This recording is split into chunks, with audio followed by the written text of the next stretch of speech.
Well, I guess I've been sort of formed by mountaineering. I started climbing when I was 12 years old, and my passion was really to follow in the footsteps of Sir Ed. And that's, I guess, driven so much of my life.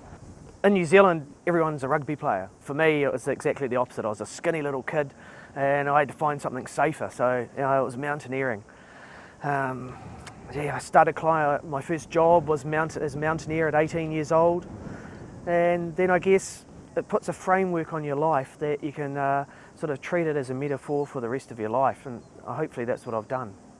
In mountaineering you're facing challenges all the time, you choose to take them, and that I guess sets you up that for some of the challenges that you don't choose, allows you to cope with them, and that's what happened in November 1982.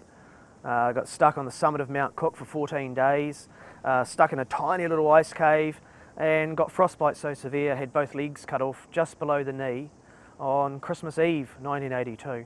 Waking up on Christmas Day, looking down the bed and seeing the sheets end halfway down, that was a really defining time for me. That was a new challenge.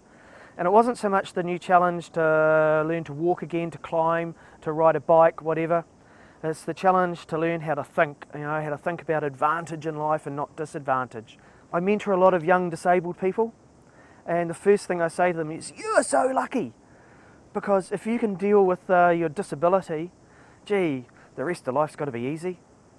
The one thing I've had to do is really embrace change. I had change forced upon me, and I've learnt that it's such an amazing thing. After I lost my legs, I went back to university, trained as a research scientist. Then I saw a newspaper ad for trainee winemaker, thought, that's me, passion for wine, and went and retrained as a winemaker. Spent last 14 years winemaking, 10 years for New Zealand's largest wine company. By embracing change, that's the way that all the doors open, Yeah.